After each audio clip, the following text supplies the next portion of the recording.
Hello, everybody. This is Gynarchic Awakening. I've got to walk down the street and hand this in, but before I do, I thought I'd make maybe a video or two before then, because it crossed my mind. I do brainstorm these videos. I do brainstorm topics for videos pretty regularly. One thing that I wanted to get to was about Gynarchists and androcentric conditioning. Actually, when I was reading this question before I even put on the video, I was kind of wondering if I wanted to rephrase the question because I had some time to actually think about it without being influenced in the way that I was when I had first written down the topic for consideration. The original question is, how are Gynarchists affected by androcentric conditioning?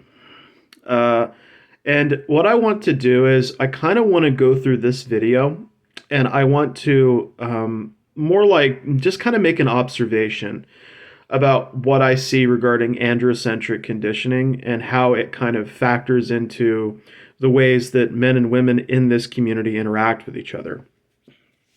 So, for instance, when the first thing I think that needs to be brought up is one thing that Gynarchists do not do enough of, especially Gynarchist males in particular, they are the primary fenders of it, is they don't have enough discussions about women's safety.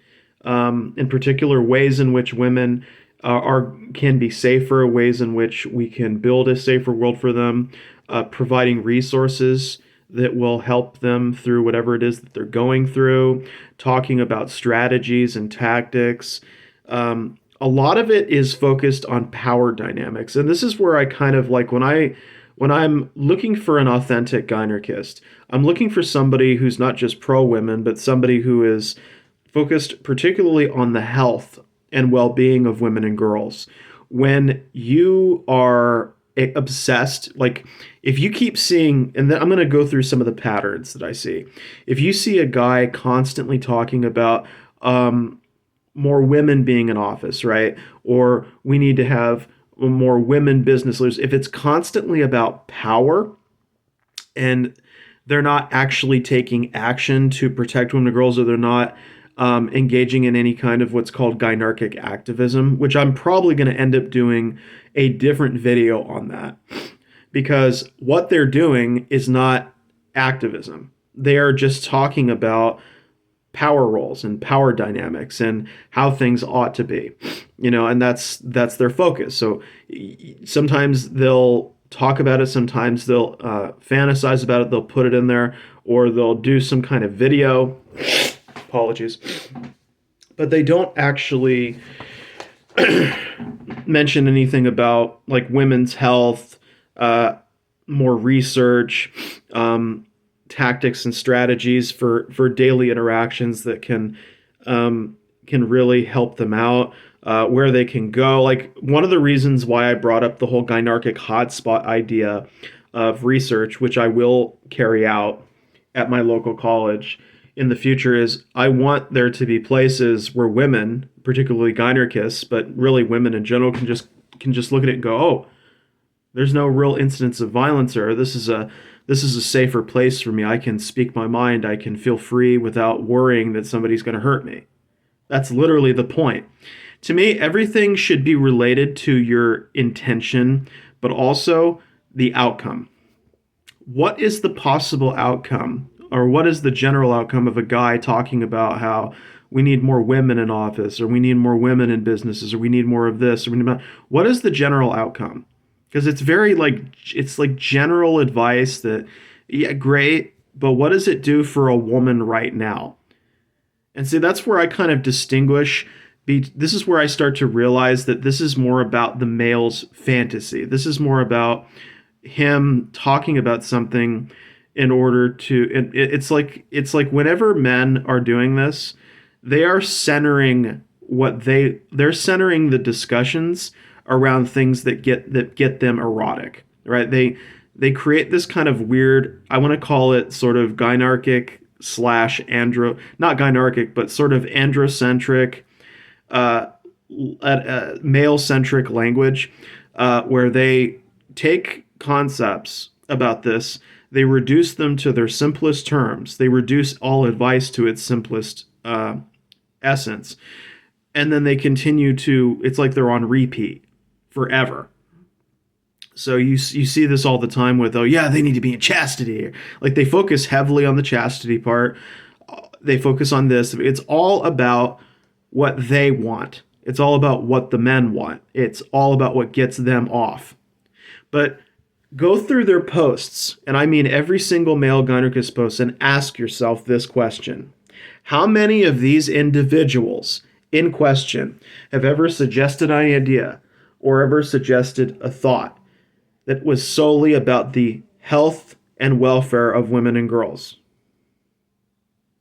The next thing you want to watch out for with androcentric conditioning as it relates to Gynarchists, because they bring this with them into there, is sometimes they have heavy, like really heavy, hardcore religious or far-right conservative upbringing. And so pay attention to individuals who do not have even-handed criticism of both sexes in the Gynarchy community. Like if they keep leaning on what women should be or what girls ought to be, and it's not fair, like if it seems like they're going too far in one direction or the other, that's probably because they're suffering from the conditioning. And how does that affect Gynarchists? How does this conditioning affect Gynarchists? Well, if you're bringing the bias against women into the community, if you're putting everything on them, not only is that not fair, because it's not their fault for everything that goes wrong in the world. You know, it takes two to tango. But what that does to us, what that does to the community, is it invites this kind of disproportionate degree of responsibility that they want to hand off to people. But what are they doing to help these individuals? Like, okay, you want disproportionate responsibility. Where's the support though? Like, where is the assistance? Where's the actual service? And that's another thing that bothers me to the extreme. If you see a so-called Gynarchist male and everything that they want from women is strictly non-service related, in other words, if they're not offering anything and they're only wanting things for themselves. Now, this doesn't necessarily have to do with discussions or thoughts. This could just be having to do with, it could have to do with relationships, friendships, whatever. If everything that they're doing is just related to that, there you go. Now you know you have somebody suffering from androcentric conditioning. What ends up happening is these Gynarchists, they start consuming porn, or they consume other kinds of medium. They get a little interested in it, and then they go and they try to find other people like them. And unfortunately, a lot of them bring with this conditioning. And when I think when I initially saw this question, I wanted to talk more about how that affects the rest of us. Like, how does that affect the authentic Gynarchists? And how does that affect our community? I think in many respects, it drags our community down.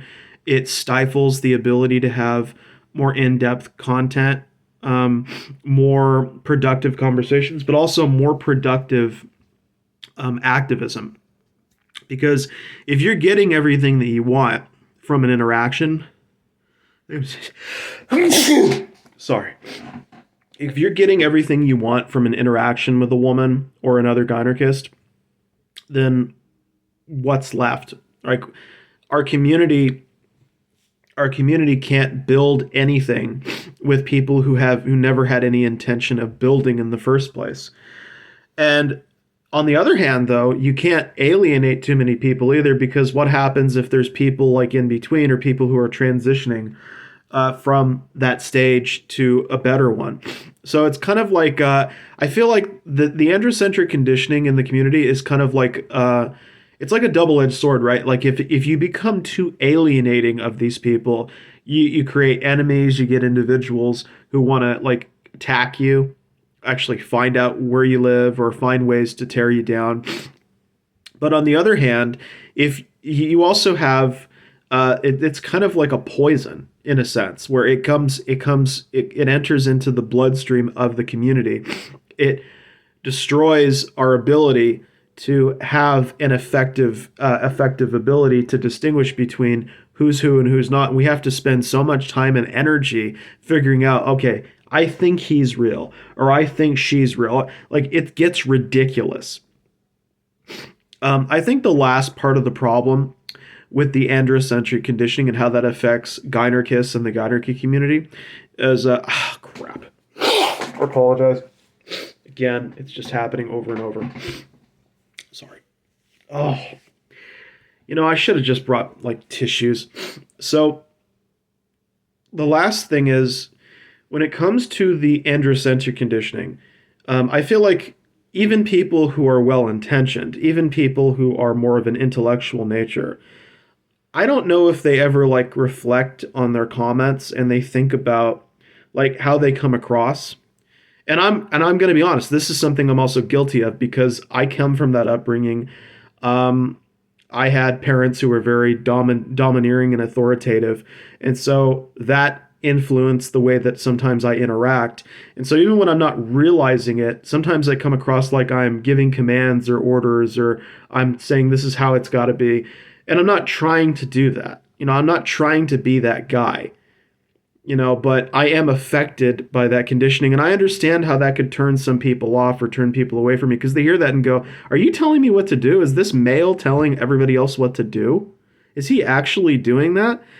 And then, of course, you have other people who are like, it was a really cool comment. I actually liked it, where he was willing to print out pamphlets or whatever, but he didn't want it to come from a male. He wanted it to be a woman whose pamphlet he printed out. So there are some individuals who are like, even just being suggested something by a guy is heresy or it's a bad thing. And so when it comes to the androcentric problem, is how do you, I guess philosophically, it comes down to this. How do you decenter men in conversations about gynarchy and gynocentrism? How do you decenter men while also, at the same time, finding uses for them? Like, for instance, can a man suggest something? Can a man just put thoughts or ideas out there without, because that's what I try to do. I just put thoughts and ideas out there, and if people like them, hopefully they can build something better from them. That's the whole point. I don't ever mean to try to order anybody to do anything. Sometimes it comes across that way. I try not to come across like that. And maybe I can do better about that in the future. But that's the way that's like the brain thing. Like I'm kind of in that transition period where I'm trying to learn to be different. But that's my origin story. And I think that there does have to be a conversation about how to decenter men in our spaces while at the same time also making them feel included, welcomed, accepted, and useful. Because if you lean too much in any one direction, you lose your balance. And so the question is, what is balance? Where is the right balance? We already know that we're going to have people into our community with this conditioning because we're still living in a male-led society. Most countries are. And so when we are exiting this stage and saying, no, we're done with this, how do we, like, even though we're talking about it and conversing it, I guess the question is, how much of us is really done with it, and how much of us is still clinging on to these systems and all of their, clinging on to the conditioning, like as a sort of comfort. It's kind of like if you pay attention to children sometimes, what kids will do is that they will hold on to their parents when they're afraid of somebody. They don't want to let go because they're afraid of standing on their own or being on their own. And I think that to some extent, when it comes to how does this affect Gynarchists, I think that as Gynarchists, we want to be able to move away from these structures in our thoughts and our feelings and everything. And yet at the same time, we have to constantly interact with them. We have to participate in a society that we don't want to be part of. And how can we do that while shedding the conditioning? So I just wanted to put that out there. I hope everybody has a great day, and please take care. Oh, and of course, always feel free to share.